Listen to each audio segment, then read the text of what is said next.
Beleza, pessoal? Tudo bem com vocês? Bora falar sobre potência e lei de Ohm, qual a relação entre elas, forma de calcular, como utilizar. Bora seguir em frente, então. Primeiro começar falando sobre potência. O cálculo da potência é um cálculo muito simples, muito simples mesmo. Ele está relacionado com a energia consumida num tempo.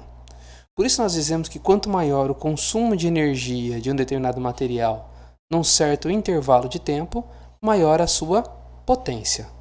Então a potência nada mais é do que a energia dividida pelo tempo. Então qual a unidade de medida? A unidade de medida é a unidade da energia, joule, dividido pelo tempo, que é em segundo. É joule por segundo. Só que tem um detalhezinho. 1 joule por segundo é o mesmo que 1 watt. Por isso nós falamos que a potência é dada em watts, representado pela letra W maiúscula. Ok? Como é um nome próprio, watts, a gente usa o W maiúsculo. Então a potência que você vê no aparelho da sua casa, 50 watts, 60 watts, 80 watts, indica qual é o consumo de energia num determinado intervalo de tempo.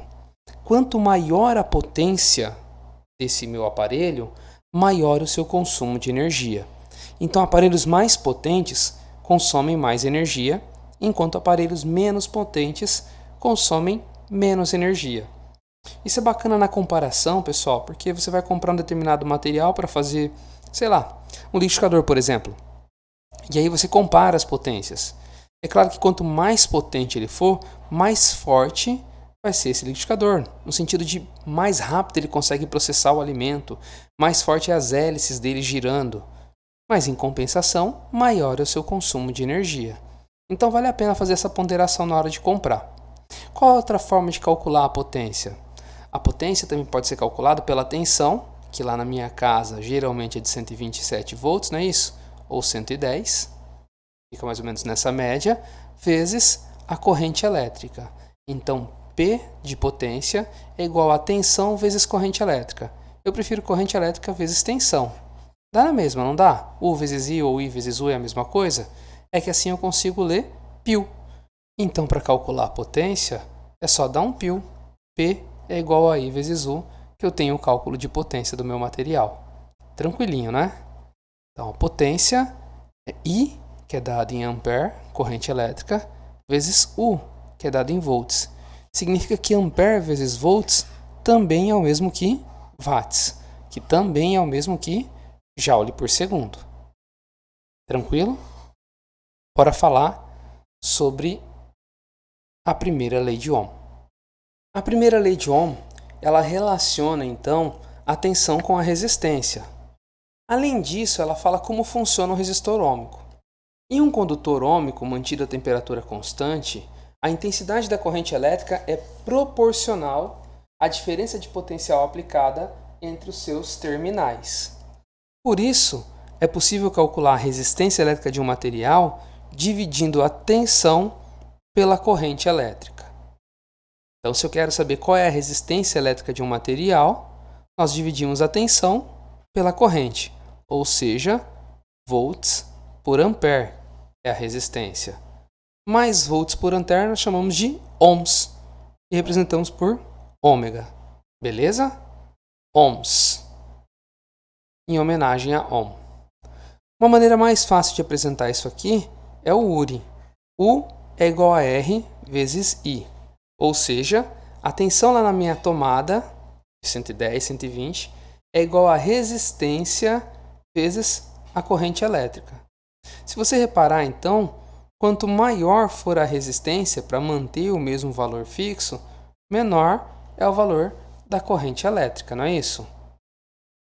Já a gente vai discutir um pouquinho melhor a relação de resistência e corrente elétrica no cálculo da tensão.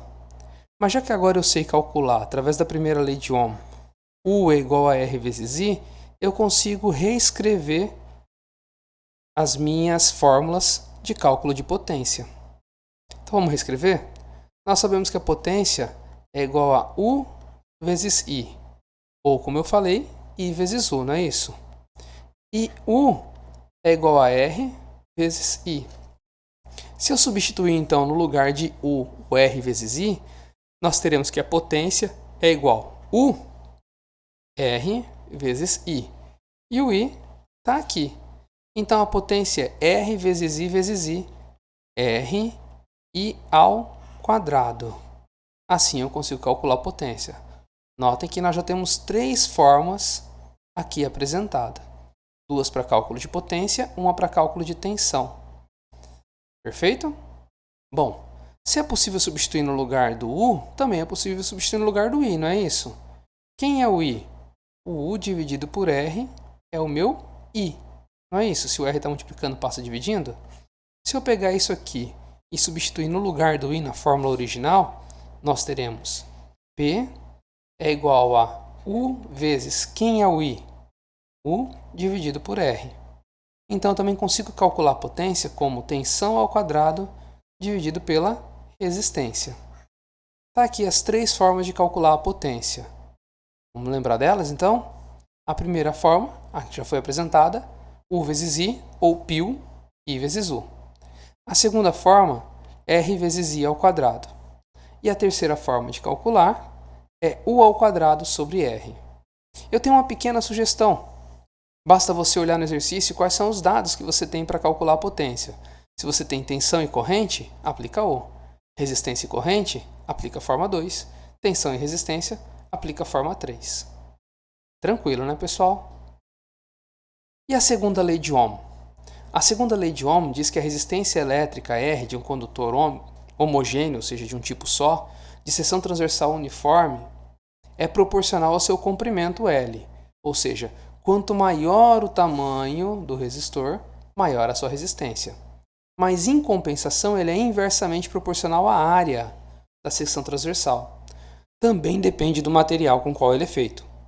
Por isso, a resistência é dada por R é igual a ρ, que é uma característica do material chamada de resistividade, e esse valor já é dado para vocês, resistividade elétrica do material. ρ vezes L dividido por A.